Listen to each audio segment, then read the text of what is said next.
pekerjaannya berubah menjadi lebih baik ya. Istilahnya tadinya cuma eksekutor, analis, kemudian overviewing things ya kayak gitu. Nah, apakah kalian berdua juga punya background tech atau digital atau benar-benar nggak ada? Awal-awal kita mesti dipanggil IT. Iya, betul. Oh gitu. Iya, sampai ada hashtag bukan IT. Nah kemarin yang membawa kita menang itu adalah si cantik. Menjalani hidup itu jangan banyak ngeluh sih saya bilang. Ya, karena kalau ngeluh itu identik dengan kegagalan.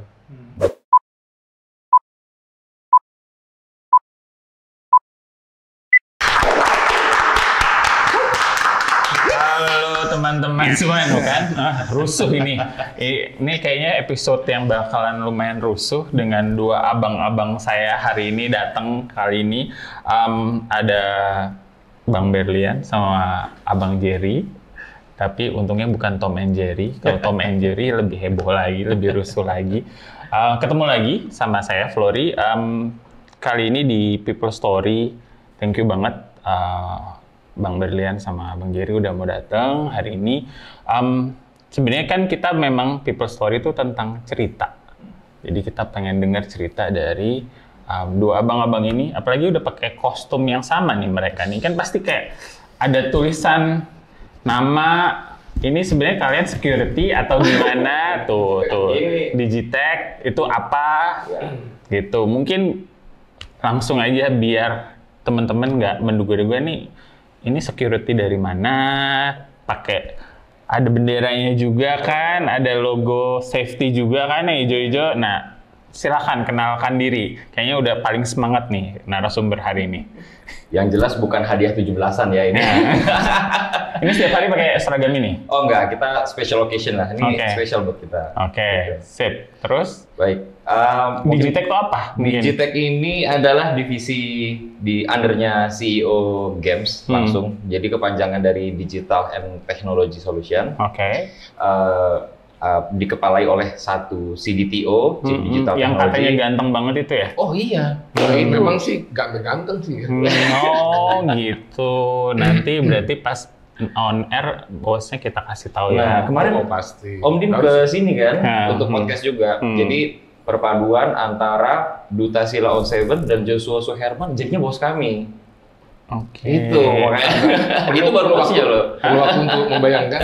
Biar penonton aja membayangkan perpaduan Duta Sila on Seven sama Joshua Suherman. Jadinya Om Dim. Ya jadi divisi Digitech ini terbentuk tahun 2020. Bang Flo. Oke, kurang lebih udah mau 5 tahun ya? Mau 5 tahun. Kalau saksi sejarahnya yang benar-benar pionir sebetulnya Bang Berlian. Bulan apa ya? Bulan Maret. Februari ya? Februari-Maret 2020. Berarti pas mau pandemi ya? Nah, ya, itu challenge-nya. Saya sendiri baru join Digitech itu di 2020 bulan Juli. Oke, setelah udah beberapa bulan jalan. Betul. Oke. Mungkin Bang Berlian dulu kali yang cerita ya soal Digitech awal-awal. Baik. Saya coba jangan nyanyi ya. Di Digitech itu ceritanya konon dari pendahulunya sebelum Om Dim. Itu diminta sama manajemennya Games untuk bangun satu divisi lah. Teknologi. Bukan untuk menyaingi IT, tapi ini lebih men-spread dan membagi pekerjaan mana skupnya IT, mana skupnya digital. Apalagi kita sudah masuk industrial 4.0 kan, 4.0. Coba dijelaskan apa tuh 4.0 biar penontonnya lebih jelas. Nih, langsung dilempar lagi kan?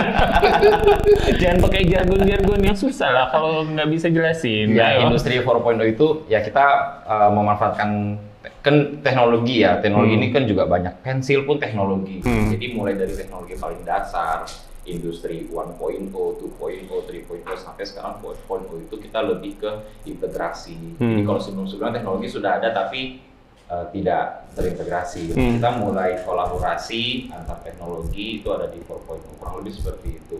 Dan ini sebetulnya juga di khususnya di ini ya industri pertambangan itu didorong oleh Kementerian SDM agar perusahaan tambang itu menerapkan konsep-konsep industri 4.0. Bahkan di kitab sucinya pertambangan itu kita ada satu regulasi Kemen SDM 1827 2018.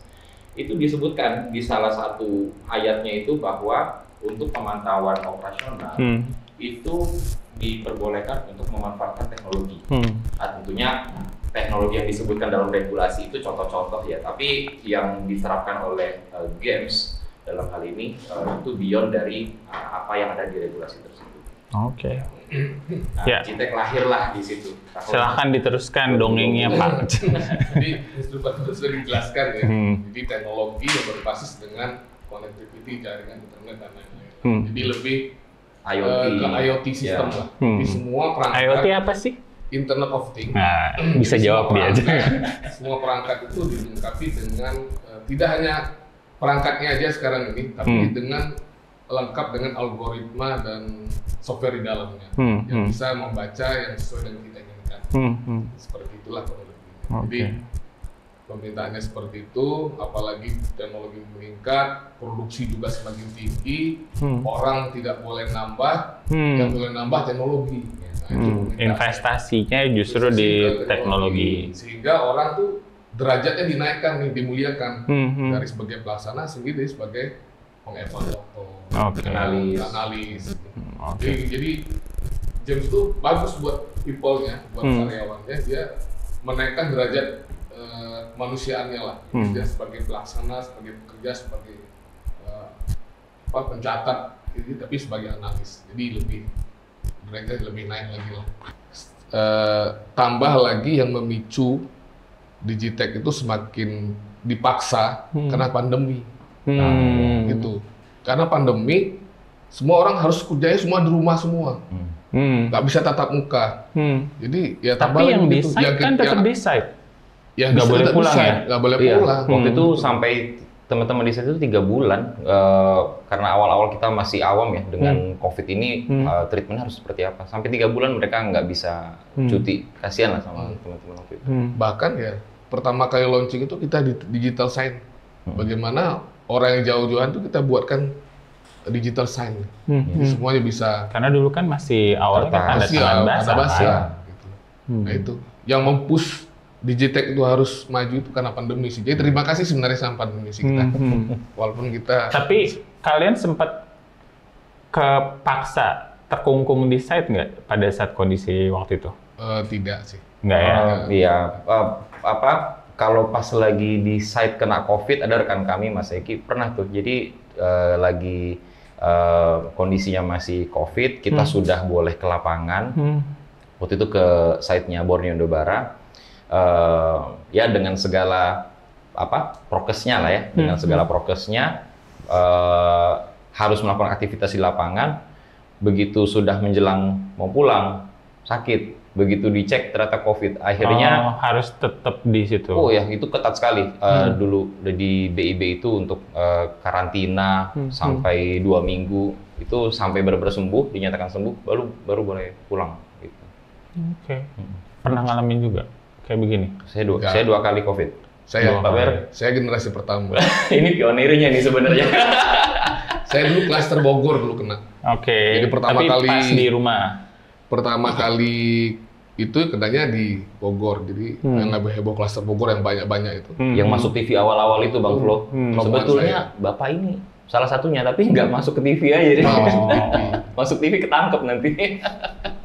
Nanti terlalu viral nggak bagus gitu. Nanti ngalahin keterkenalan yang tadi, bosnya yang ganteng itu kan. Percampuran antara itu tadi kan. Joshua Herman sama Joshua Herman. Oh, lagunya jadi apa tuh ya? Satu dia bobok, satunya apa itu? Sepia. Ini kasihan atasannya kayak kupingnya panas. Aduh, mudah-mudahan penilaian performance aman ya. Obi, ngisi Obi. Nah, cuma kan tadi bicara Internet of Things, kemudian ini berubah dari tadinya orang lapangan, kemudian ke teknologi. Ya kan, tadi juga bicara bahwa pekerjaannya berubah menjadi lebih baik ya. Istilahnya tadinya cuma eksekutor, analis, kemudian overviewing things ya kayak gitu. Nah, apakah kalian berdua juga punya background tech atau digital atau benar-benar nggak ada? Gimana? Wah, kami berdua nih dua orang yang bukan background itu ya. Dua ikan yang ada di gurun pasir. Gurun pasir. Ikan harusnya berenang kan, Bang Flo. Jadi Bang Berlian sama saya sama-sama backgroundnya mining sebetulnya. Mining. Kuliah juga mining. Kuliah mining. Dulu experience-nya mining. Sebelum di Sinarmas pun mining. Baru pertama kali tersentuh, terekspos oleh teknologi itu ya di Digitech ini. Gitu. Jadi penyesuaiannya luar biasa banyak. Tapi itu yang kita lihat uniknya Digitech ya. Digitech ini organisasi yang bisa dibilang mendorong kami yang backgroundnya mining itu memahami teknologi walaupun kulit-kulitnya gitu ya. Dan sebaliknya di tim Digitech ini kan ada orang teknologinya juga, Mas Eki, ya Chief kami sendiri, Om Dim juga backgroundnya dari IT juga.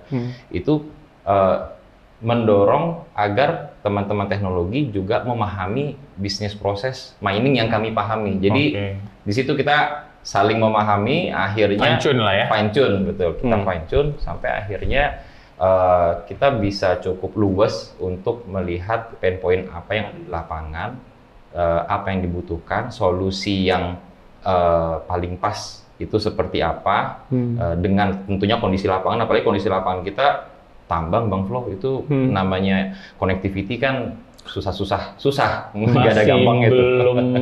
Belum oke kalau di kota lah pasti. Nah itu juga jadi challenge. Nah itu sehingga organisasi Digitech ini memang diciptakan harus ada orang bisnis prosesnya, background mining seperti saya dan Bang Berlian, dan juga tentu core dari teknologi ini kan teman-teman teknologi gitu. Mungkin seperti itu. Jadi berapa tahun berarti? Kayaknya kalau secara muka kan lebih senior dibandingkan kita berdua. Kayaknya sih salah deh. Salah ya? Penuaan dini ya. Oke. Karena pressure kerjaan atau pressure atasan? Ini pressure karena masuk Digitech. Enggak. Sebenarnya Digitech itu membahagiakan sih. Membahagiakan diri sendiri atau orang lain? Gini,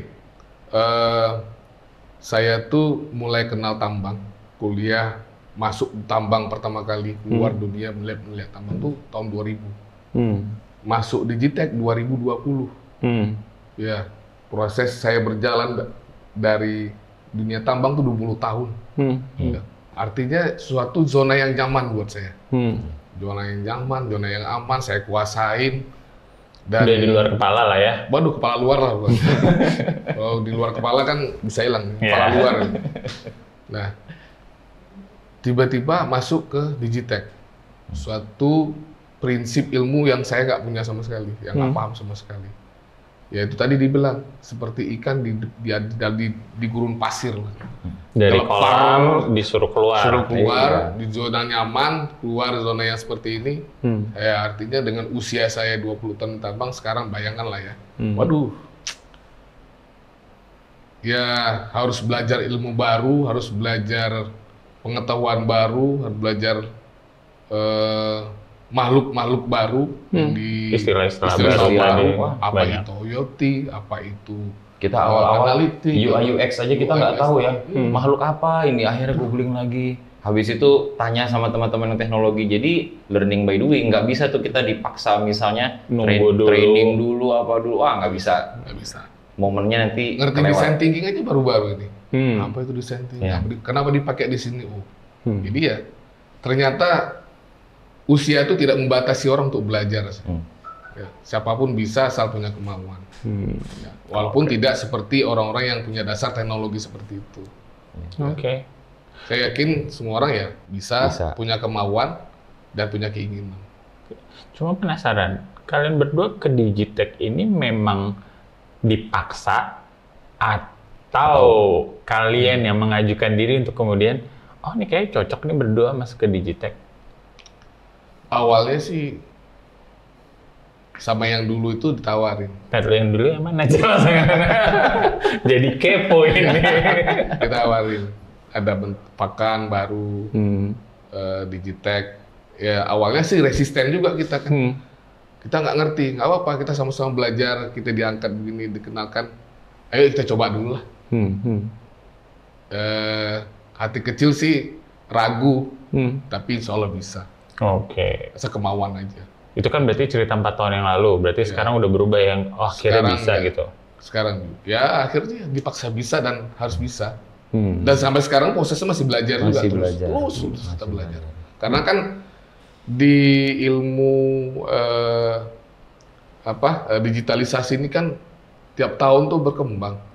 Tiap tahun ada nambah vocabulary yang baru, istilah baru, kemudian cara kerja yang baru. Jadi ya setiap saat kita nggak ada ininya, terus berjalan terus bertambah terus. Oke. Dirimu juga? Saya sendiri tadinya saya pas join Sinarmas itu bisnis analisnya Pak Boni, CEO Games. Jadi report langsung ke beliau, ke CEO. Setelah itu, setelah beliau bentuk Digitech ini, dan pada saat itu jumlah manpower Digitech juga masih sangat sedikit. Pak Ber, Pak Wahyu, Tabita, Joni, udah sama satu chiefnya, ya, sama 6. Iya, sama Pak Ahim kan itu berlima. Nah di situ project saya yang sebelumnya karena COVID, manajemen ada kebijakan semua capex itu di hold pada saat itu 2020. Nah project saya itu sangat berat di capex, banyak penggunaan capex sehingga project saya itu selesai pada saat itu lalu di-assign sama Pak Boni, oke kamu bantu ke Digitech, statusnya loan. Jadi secara organisasi dipinjamkan. Saya masih under beliau, under CEO Games, di loan mulai dari bulan Juli 2020, berjalan 6 bulan, sampai akhirnya Januari 2021, akhirnya dipermanenkan masuk ke strukturnya Digitech. Oke, berarti sebenarnya kayak dites dulu, dilihat selama 6 bulan dulu ya. Kan biasa, tahun minjamnya. Sementara jadi sementahun ya. Dan apakah saya, ya kalau dibilang memilih apa enggak, ya jadinya nggak memilih sih. Karena itu kan arahan dari Bapak ya. Gitu. Oke. Nah, tapi sebenarnya ini kan istilahnya masih balita lah kalian. Tadinya dari cuma berlima atau berenam, itu sekarang udah bertumbuh seberapa banyak nih? Sekarang 15. Ya. 15. Dalam waktu kurang lebih 4 tahun lah ya. Dengan 50 proyekan lah. Ya, dengan up to 150 orang kalau kita bersama partner-partner kita. Gitu. Oke. Penerimaan orang-orang kayak tadi kan sempat ngebahas bahwa sebenarnya bukan bermaksud nyaingin IT lah, ya kan? Nah, mungkin bedanya apa sih gitu? Karena kan pasti orang akan nanya tuh, penerimaan orang kayak awal-awal kita mesti dipanggil IT. Iya, betul. Oh gitu. Ya, sampai ada hashtag bukan IT. Campaign ya, bikin kampanye. Tapi wajar karena ya selama ini yang kaitannya dengan teknologi itu kan semua ke IT. Tapi terutama top level manajemen lah gitu, karena mereka taunya semua ke IT. Nah begitu ada Digitech pun Digitech masih sering dipanggil IT. Lalu pembagiannya seperti apa? Mungkin itu ya tadi pertanyaan Bang Flo. IT lebih kepada infrastruktur, lebih kepada hardware-hardware-nya. Sementara solution-nya, aplikasi, ada aplikasi yang juga berbasis hardware, itu larinya ke Digitech semua. Gitu. Pada saat awal-awal sempat ada di Digitech ada mengerjakan aplikasi, di IT juga ada mengerjakan aplikasi, tapi by the time sudah terseparasi dengan baik per sekarang. Bahkan di user-user pun juga mereka dulu nganggap kita ini IT, maka juga IT, semuanya IT. Tapi sekarang sudah tahu mana partnya Digitech, mana partnya IT. Urusan solution ke Digitech, urusan network misalnya itu ke IT. Dan memang kita bicara membuat transformasi digital di lapangan terutama itu nggak kerja Digitech sendiri, kita semua kolaborasi Bang Flo. Digitech-nya itu sendiri, backbone-nya ada di IT, lalu keterlibatan user itu juga kita libatkan dari awal involvementnya, nggak tiba-tiba produk jadi lalu kita sampaikan mereka suruh pakai, tapi dari awal itu pembangunan solution itu mereka ikut. Nah, on top of that itu adalah atasannya para user sampai ke top level management, dukungan dari sana itu sangat sangat penting. Karena kalau kita tidak mendapatkan dukungan yang kita bisa bilang top down lah ya. Kalau nggak top down, kalau transformasinya mau bottom up, dibilang bisa, mungkin bisa lah bottom up itu, tapi effortnya kayaknya luar biasa. Tapi kalau top down kita dikasih policy bahwa ayo sama-sama kita lakukan transformasi digital. Nah, sehingga Digitech sebagai eksekutornya untuk membuat solusi tersebut itu jadi ibaratnya dari yang jalannya mungkin jalan biasa jadi jalan tol nih gitu, karena ada dibantu ya, dari top fasilitasi manajemen gitu. gitu. Oke. Karena kebutuhannya juga begitu kan. Karena orang sudah eranya ya. Eranya itu ya mengedepankan teknologi sih sekarang ini. Contoh aja lah, dulu kan HP masih yang polyphony, ya kan. Bergeser, dulu ada merek yang terkenal, udah ganti sama yang mereknya yang baru-baru titik-titik gitu kan. Sekarang dari itu pindah lagi ke Android. Android pun juga macam-macam. Dari yang low range, middle range, sampai high range. Flagship kan, wah kayak gitu. Oke. Nah, tapi kan tadi sempat bahas bahwa ini kan infrastruktur teknologi di site itu beda sama di kota. Ya, betul. Dan walaupun ya tadi kan pas pandemi dipaksa. Nah, itu gimana nih perkembangannya sejauh ini ketika ya bukan bilang bahwa lebih tertinggal, tetapi memang kondisinya infrastrukturnya waktu itu belum ada. Nah, ini sejauh ini perjalanannya gimana nih selama 4 tahun ini? Wah, itu juga banyak ya perkembangan di lapangan ya. Jadi mulai dari sebelumnya tentu yang paling mudah pakai jaringan provider yang publik lah, yang umum. Nah, sampai akhirnya di site itu kita ada jaringan sendiri, tapi masih pakai radio wave. Jadi tembak radio titik 1 ke titik yang kedua dan seterusnya. Begitu hujan bubar itu sinyal radio langsung benar-benar blep. Iya. Oke. Nah, kita nggak sewa pawang hujan sih waktu itu saya. Dan sekarang kebutuhan juga, Bang Flo, kebutuhan bahwa di lapangan mungkin dulu belum kelihatan bahwa kita butuh network yang tinggi. Kenapa butuh network yang tinggi, yang reliable? Karena kita butuh monitoring yang benar-benar near real time. Dulu belum near real time. Kenapa? Karena produksi masih rendah. Nah, salah satu faktor yang membuat digitalisasi ini jadi diharuskan, jadi must have bukan nice to have. Itu adalah produksi yang semakin tinggi. Tadi sudah kita bahas juga, bukan orangnya yang ditambah. Kan cara mudahnya gitu ya, Bang Bro. Produksi ditambah, orangnya ditambah. Nah, ini orangnya kan ditahan. Mindsetnya kayak gitu kan. Orangnya ditahan, tapi dikasih senjata lebih banyak. Nah, barulah muncul, berarti kita harus deploy CCTV yang banyak. Habis itu kita butuh analitik yang banyak. Kita butuh fleet management system, kita butuh ini itu di kami solution. Nah, harus ditunjang oleh infrastruktur. Nah, ini yang akhirnya mendorong juga bahwa berarti infrastruktur yang dulu mungkin di sekedar standar aja cukup aja, bandwidth-nya itu udah cukup gitu. Tapi sekarang kebutuhannya udah lain. Harus ditambahkan. Akhirnya sekarang sudah fiber optik ke dalam, menuju ke dalam tambang gitu. Dulu kan prosesnya kan masih komputerisasi kan ya. Jadi data yang dalam bentuk kertas dipindahkan dalam komputer, dikirim, pakai internet, sebatas itulah benda kecil-kecil.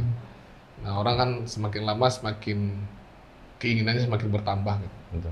Cuma jadi, kan tambah lagi teknologinya sedikit demi sedikit, mereka jadi nyaman dengan teknologi itu. Jadi enak ya. Jadi enak. Karena pelan-pelan terotomasi. Ternyata ini memuaskan nih. Tolong dong teman-teman IT tambahkan lagi bandwidth-nya, ganti lagi begini. Jangan pakai radio tuh, kita pakai ini. Ya lumayan pesat perkembangannya. Tapi tidak semua jams itu network-nya sama.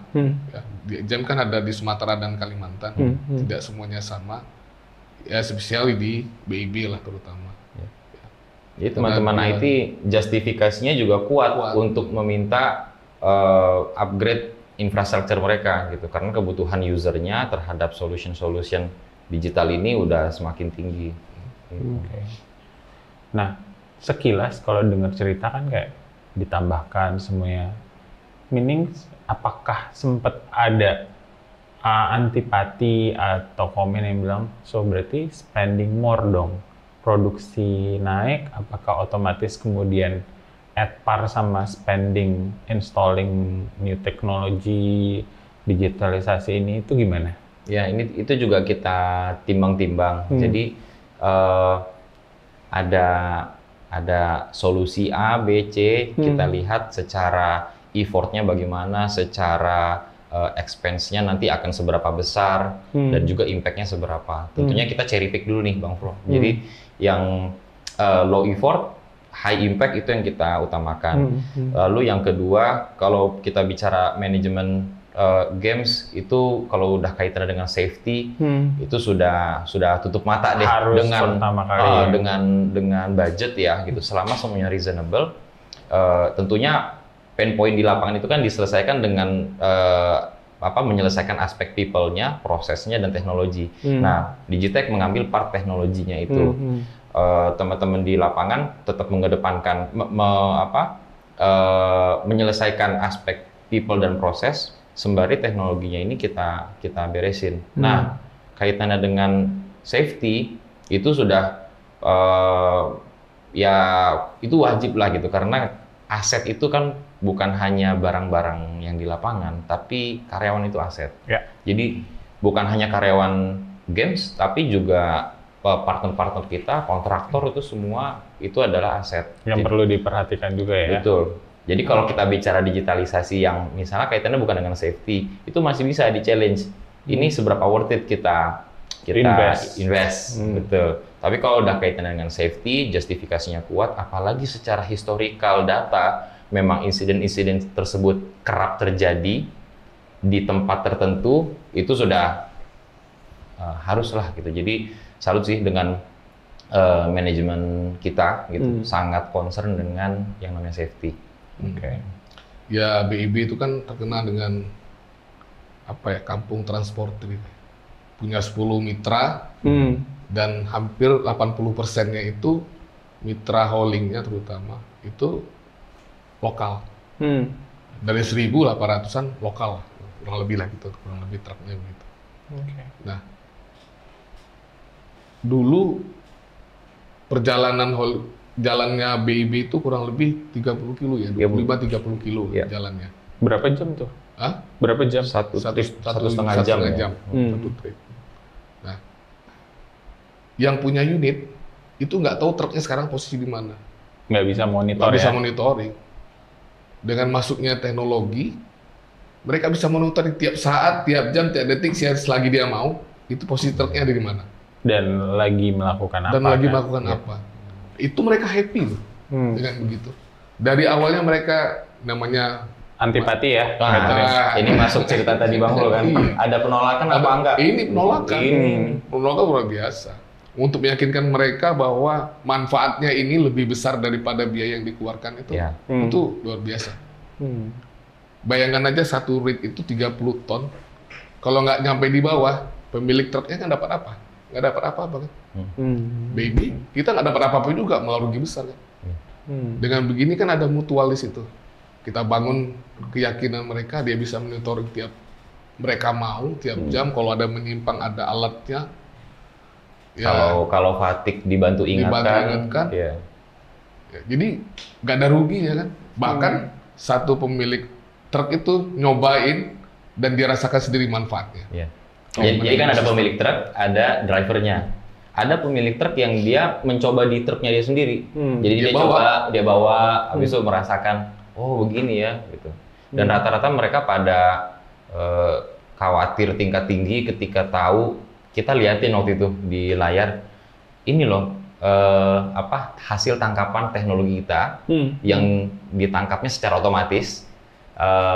Bahwa drivernya sedang fatigue, sedang ngantuk misalnya seperti itu.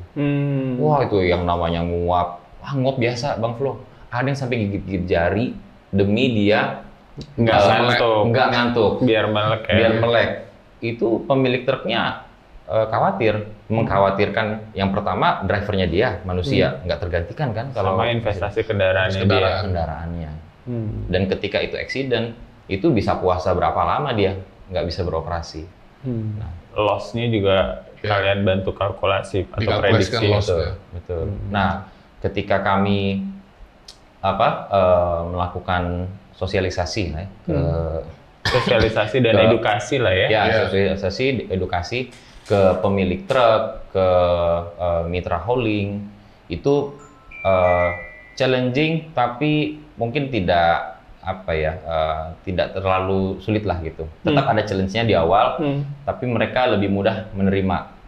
Nah, yang paling sulit itu adalah penerimaan dari drivernya itu sendiri. Ya, Karena mereka udah nyaman di situ kan. Kayak tadi 20 tahun tiba-tiba diutak-atik gitu. Iya, tiba-tiba yang tadinya di dalam kabin dia bersih, nggak ada apa-apa, tiba-tiba kita kasih perangkat-perangkat kamera, IoT semua. Setiap kali pelanggaran terjadi diingatkan di dalam kabin. Habis itu di comment center juga bisa kelihatan. Comment center bisa intervensi langsung ke dalam kabin. Jadi mereka merasa terganggu awal-awal. Sampai violation pun terjadi. Jadi mereka, wah ini kameranya berisik misalnya seperti itu. Itu ada yang dibelokin, ada yang dipukul, vandalisme lah. Dirusak ya? Dirusak. Sampai begitu. Itu rusak, kameranya edukasi rusak. Edukasi sampai dirusak. Wah, luar biasa. Karena kebayang nggak, maksudnya tadi gambarnya adalah partner yang memang dari lokal yang tentu pasti butuh diedukasi, dikasih tahu. Mereka hanya belum paham aja bahwa ini membantu. Kalau Betul. Istilahnya Jerry bilang membahagiakan orang lain. Tujuan kalian adalah itu membahagiakan orang lain. Tapi diri sendiri bahagia nggak? Jelas dong. Bahagia. Saya bahagianya kurang sumringah ini. Nggak gini, bahagianya kenapa? Bahagianya tuh ternyata tidak semengkhawatirkan yang dibayangkan lah. Dulu kan nggak mau kan. Kenapa disuruh pindah? Wah, menakutkan. Kenapa? What did I do wrong? Iya, waduh disuruh pindah nih. Aduh, tapi BU ya udah deh gitu. Tapi memang Digitech itu satu warna tersendiri lah buat saya pribadi karena backgroundnya mining. Mungkin Pak Bir gitu juga ya. Iya.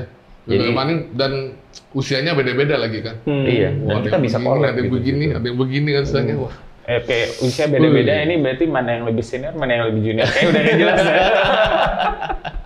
Walaupun disclaimer dia bilang, enggak, ini cuma muka aja. Penampilan aja. Penampilan aja. Meninggalkan dunia kegelapan. Meninggalkan dunia hitam. Oke, berarti kalian dipaksa untuk berubah. Iya. Kalian dipaksa untuk menyesuaikan diri, terus juga berusaha untuk menginfluence orang juga, merubah orang juga. Berubah itu kan tuh bukan sesuatu yang mudah juga ya. Yes. Terus ya tadi kalian juga kayak orang nganggepnya tadi, apa sih lo bedanya sama IT? Kan kalian juga harus meyakinkan counter partner kalian, baik yang di dalam organisasi atau yang tadi partner-partner lokal, untuk ini loh, ini akan membantu. Itu kan sesuatu yang menantang lah ya. Nah, ini udah 4 tahun nih, mau 5 tahun. Tapi aku denger juga kemarin abis menang award ya? Iya, Subroto Award. Langsung, apa sih award apa sih? Jadi Subroto Award itu award yang dunia tambang itu udah paling tinggi. Udah top markotopnya lah. Berarti dikompetisikan dengan tambang-tambang yang lain? Tambang-tambang lain, ada beberapa kategori, salah satunya inovasi keselamatan. Nah, ini yang memberikan award ini langsung di levelnya Kementerian SDM. Kan sebetulnya yang menjadi naungan awalnya pertambangan itu adalah Direktorat Minerba. Nah, di atasnya Minerba ini kan ada SDM. Nah, kalau yang Subroto Award ini itu langsung dari Kementerian SDM. Nah, kemarin yang membawa kita menang itu adalah si Cantik. Jadi si Cantik ini adalah satu Singkatan solusi dari apa tuh? singkatan dari sistem kamera analitik. Oh, oke. Nah, jadi sistem kamera analitik ini apa uniknya? Kenapa nggak sih ganteng? Katanya mau dikaitin sama atasannya yang ganteng. Ini kenapa cantik gitu? Jadi sebenarnya atasannya cantik atau ganteng? Harus ada pasangannya. Oh, tapi bukannya atasannya udah punya pasangan? Ya, tapi kan ini virtualnya kan begitu. Ini yang nyata aja ada virtualnya. Nah, si Cantik itu apa yang bikin unik dibandingkan solusi AI yang lain? Karena kita memanfaatkan CCTV yang existing itu menjadi smart CCTV. Biasanya kan kalau CCTV yang atau kamera yang AI cuma statik aja ya? Ya, dan dia sudah bawaan dari pabrik. Dari pabrik dia sudah bisa mendeteksi A, B, C. Nah, kalau kita CCTV udah banyak dideploy oleh teman-teman IT. CCTV itu kan sebetulnya mata ya, visual, tapi yang menganalisa apa yang terjadi di layar itu pada akhirnya kan usernya kan, Bang Flo. Nah, bagaimana cara user itu menganalisa situasi yang terlihat di display berdasarkan tangkapan CCTV, apa yang biasanya rutin, misalnya kelihatan, oh dia overspeed misalnya, atau dia yang paling jelas lagi Nomor lambung. nomor lambung ya, nomor lambungnya berapa, atau left overtaking, boleh mendahului unit di depannya, tapi kan harusnya lewat kanan secara regulasi. Kalau lewat kiri jadi pelanggaran. Resiko. Nah, hal-hal seperti itu yang biasa dilakukan oleh user secara manual. Ini kan udah one step closer to digitalization. Tadinya pemantauannya langsung di lapangan menjadi pemantauan di belakang layar, tapi masih dipantau oleh manusia. Nah, itu yang dikasih belajar ke AI engine kita, lalu dipasangkan ke matanya, ke CCTV, sehingga CCTV biasa bisa menjadi CCTV yang analitik. Nah, yang artinya kita tidak perlu beli lagi CCTV yang baru, dan juga karena itu di custom, AI-nya itu dibangun secara mandiri oleh tim kita sendiri. Ketika di lapangan ada kebutuhan tambahan, misalnya deteksi seat belt, seperti halnya inilah kamera headlight itu kan di lampu merah, atau ada deteksi apa lagi yang lain, itu kita bisa menambahkan. Nah, alhamdulillah itulah yang membawa si Cantik ini, yang membawa kita menang award Subroto. Ya tentunya tadi ya kolaborasi semua pihak, Digitech iya, IT iya, user apalagi.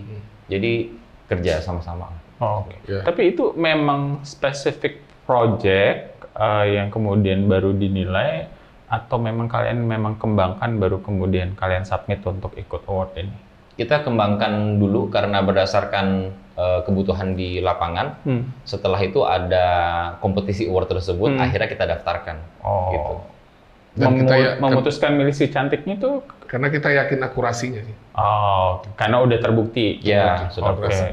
Sebenarnya begini kan, ini tahu kamera ini iradisinya. Wah, ini sudah kosong, udah kurang, diminum lagi misalnya gitu ya. Ini haus. Iya, acting aja dia. Wah, itu kamera tahu tuh bahwa udah berkurang berapa lagi.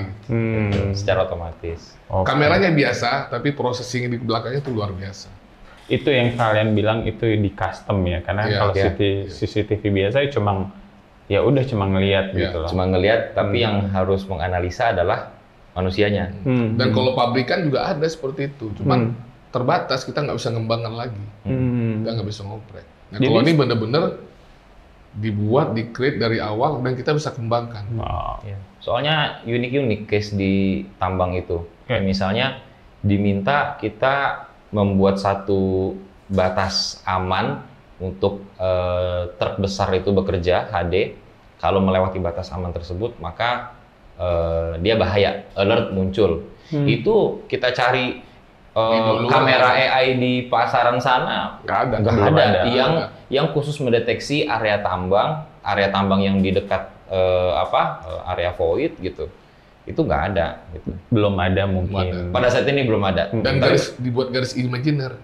Dan garisnya itu bisa digerakkan digeser lagi. Kalau tambang itu kan berdinamis ya.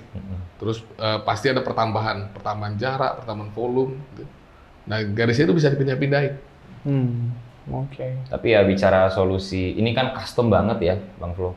Digitech ini prinsipnya kita reuse before buy, buy before build. Jadi kalau kita lihat solusi yang sudah ada bisa kita upgrade atau bisa kita kolaborasikan untuk menyelesaikan pain point yang di lapangan, kenapa kita harus beli barang baru lagi? Nah, kita enhance lah apa yang udah ada. Tapi kalau memang apa yang resources yang kita punya ternyata belum bisa, kita coba cari dulu di pasaran. Untuk apa kita capek-capek bangun rumah dari awal kalau udah ada? Sebenarnya udah ada yang bisa dipakai, tapi ya mungkin ya tetap aja di customize juga ya sesuai dengan kebutuhan kalian tadi, spiritnya seperti itu. Betul. Paling enak sih kalau yang di pasaran sudah ada memenuhi 80% kebutuhan kita, tapi dia open for custom, misalnya seperti itu. Jadi kita nggak benar-benar build dari awal. Tapi kalau udah sampai kita cari di pasaran nggak ada sama sekali, kita build dari awal. Itu yang selalu jadi tantangan ya, maksudnya untuk kemudian memastikan apa yang kita punya atau apa yang mau kita beli itu sebenarnya menjawab kebutuhan kita kan. Jangan kemudian udah beli ternyata nggak kepake juga.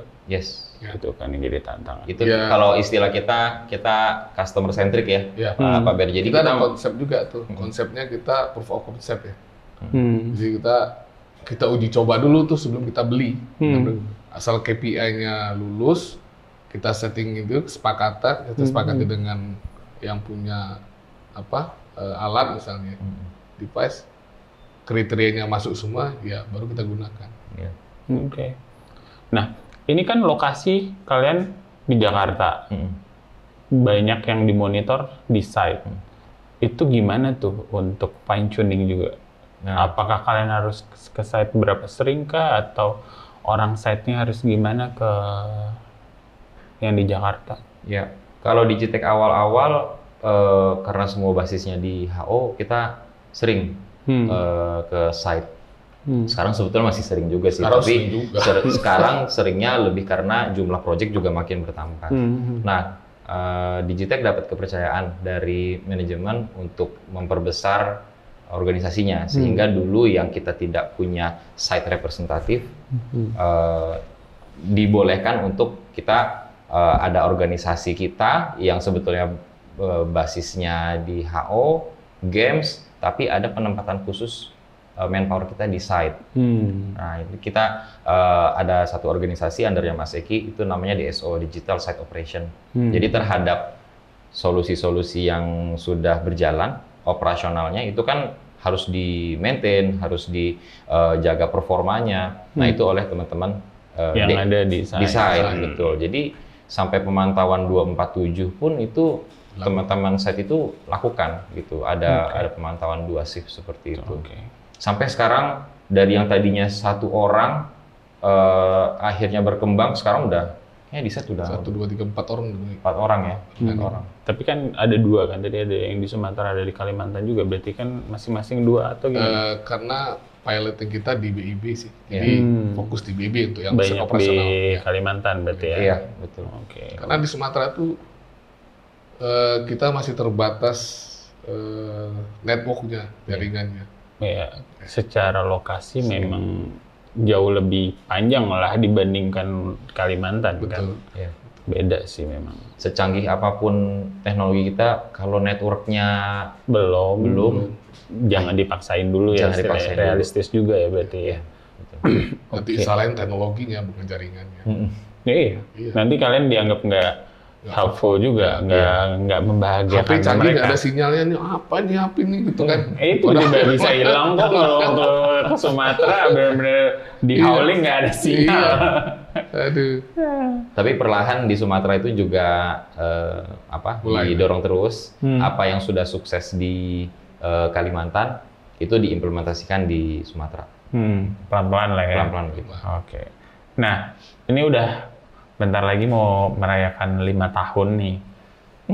Pertanyaan berikutnya, what's next buat kalian gitu loh? Karena kalian kan pasti kayak dipaksa belajar tentang digitalisasi, tentang teknologi, gimana mensupport bisnis, segala macam. Karena kan tadinya kalian adalah orang yang bagian dari operasional, kemudian istilahnya jadi supporting nih. Nah, after this apa? Masih banyak sih project ini Gitech itu. Masih banyak mimpi-mimpinya ya. Tapi jangan kebanyakan mimpi ya, harus diwujudkan. Harus. Contohnya yang sederhana itu Gen AI-nya lah. Itu sudah mulai dikembangkan perlahan. Ya di sana ada yang mereknya J, ada chat itu kita juga sudah mulai berkembang ke sana. Ada lagi yang paling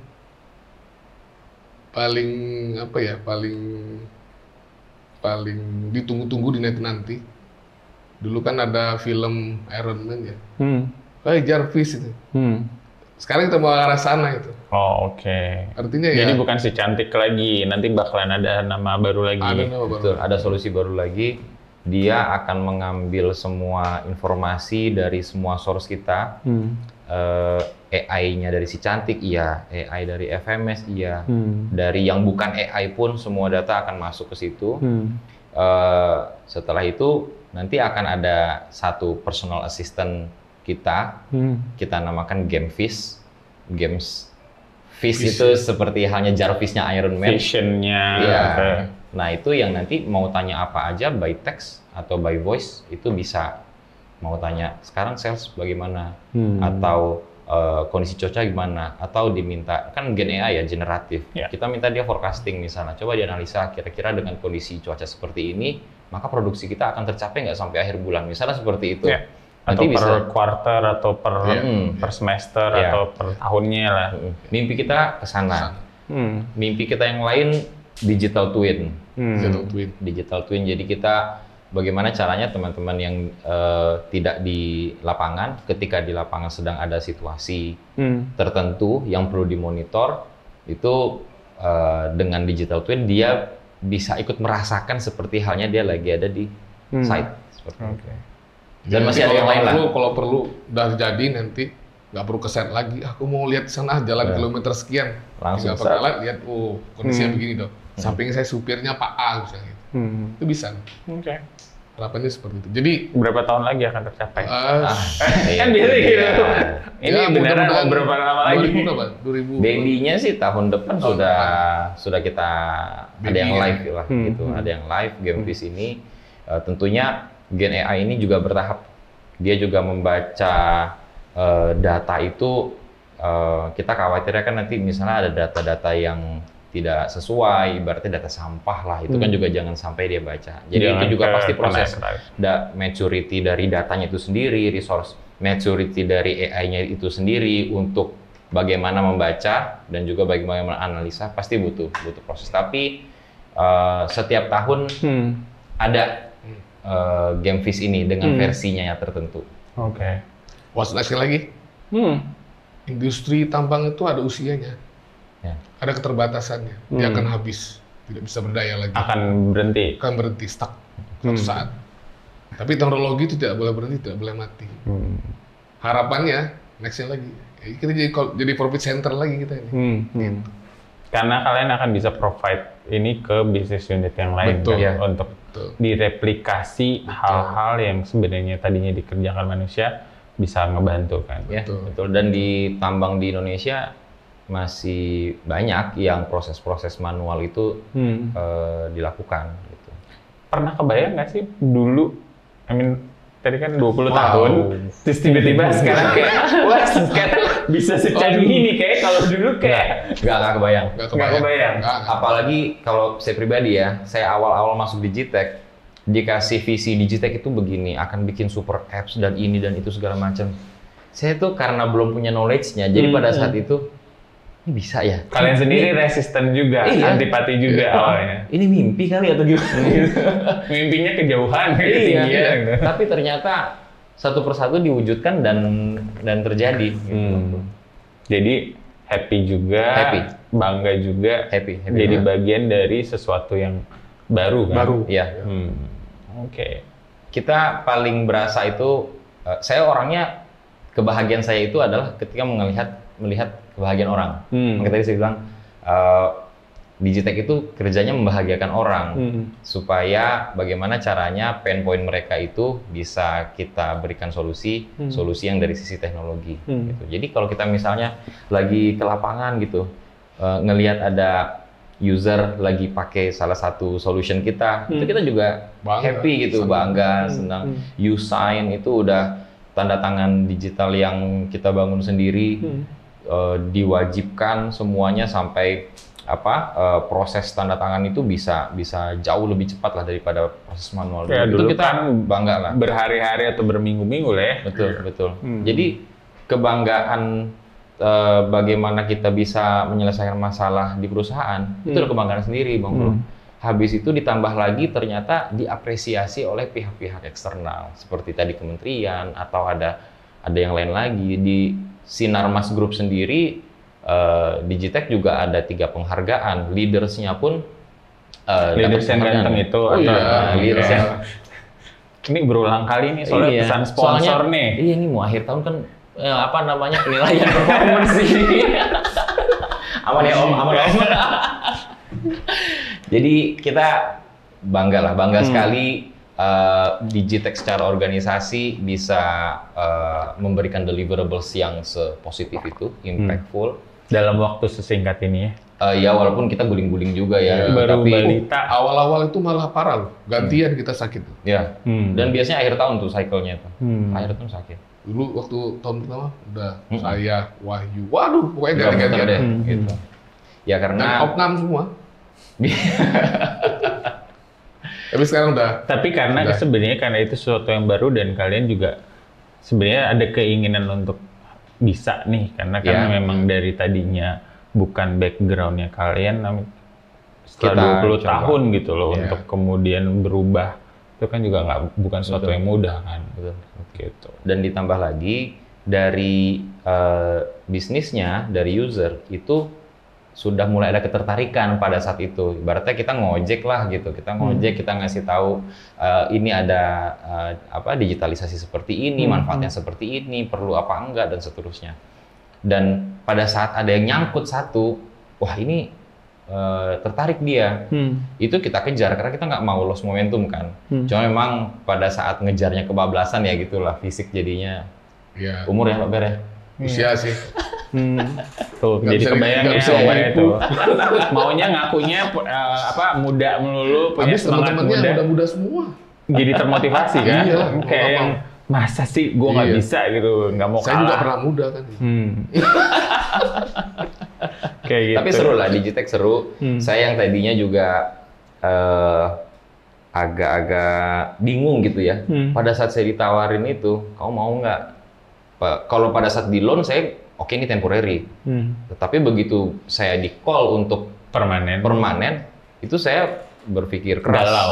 Iya, karena jiwa engineering saya, mining saya ini masih kuat. Sempat berpikir apa saya kembali ke lapangan lagi. Ego lagi kena ya? Iya, betul.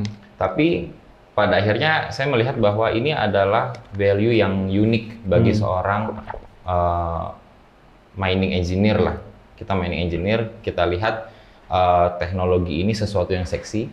Tapi mungkin kalau kita bicara di perbankan, kita bicara di services seperti logistik, itu teknologi itu memang sangat-sangat dibutuhkan.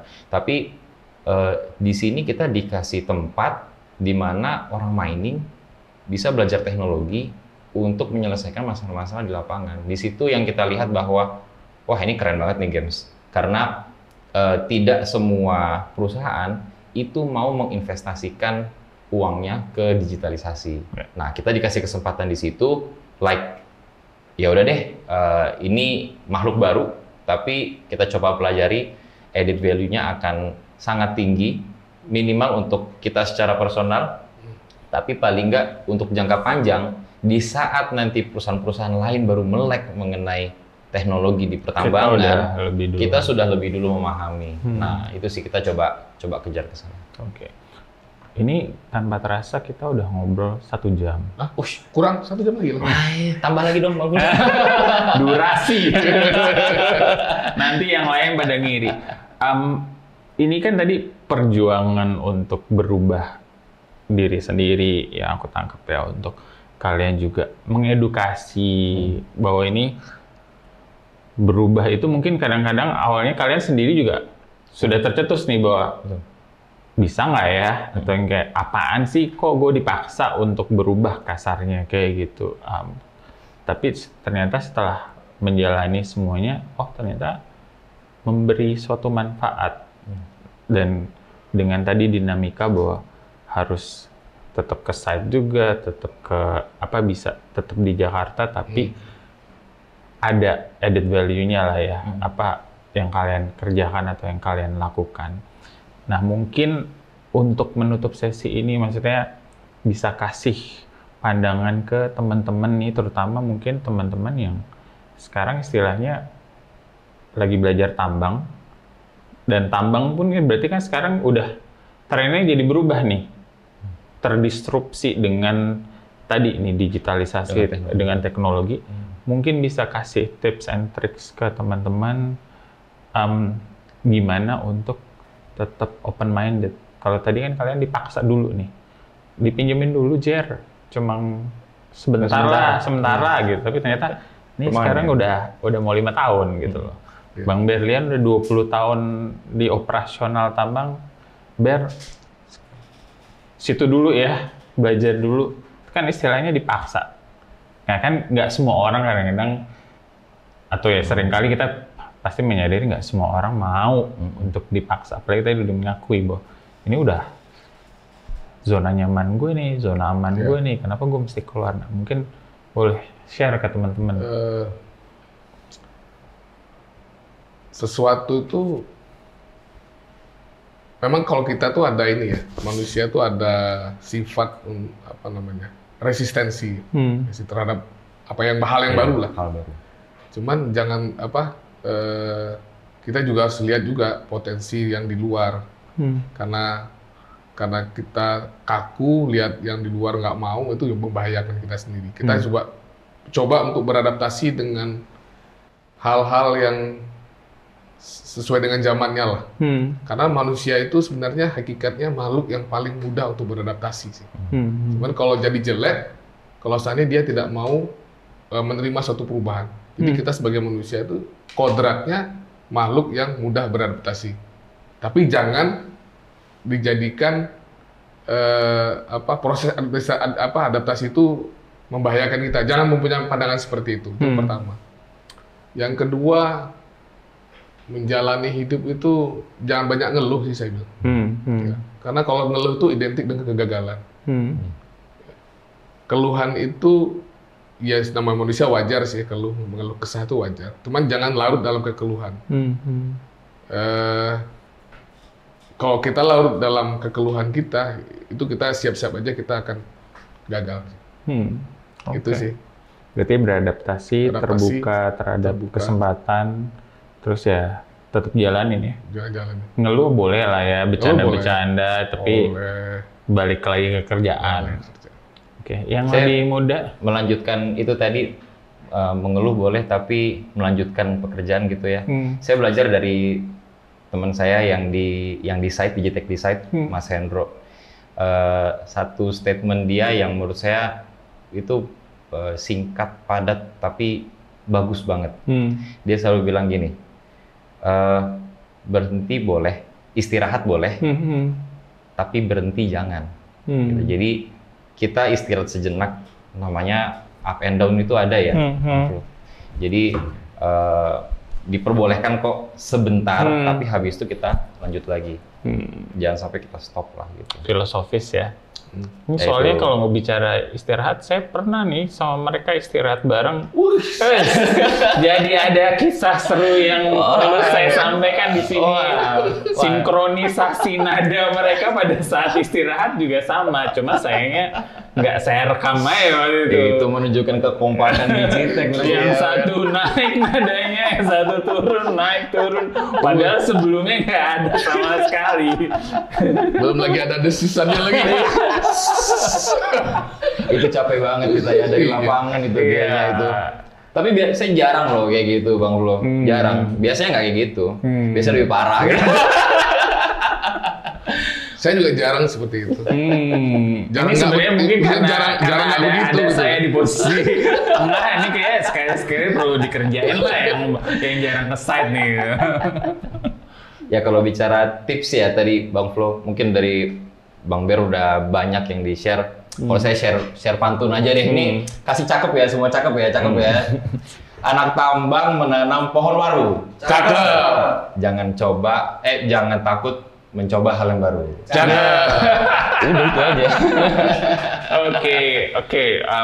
Bang Berlian, Bang Jerry, thank you banget udah mau datang ke sini, mampir, main ke studio kita yang masih baru, masih anyar, dan juga sebenarnya tanpa terasa nih People Story udah setahun nih dengan podcast videonya.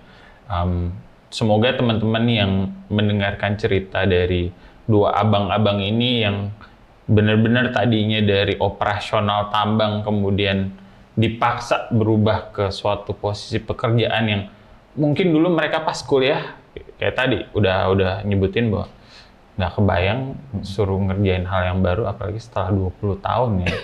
20 tahun itu ya mungkin usia teman-teman yang lagi pada kuliah lah ya, yang muda-muda gitu. Wah dia udah 20 tahun kerja, tiba-tiba dia suruh berubah. Orang pasti kan akan emosi, kayak apa sih gitu.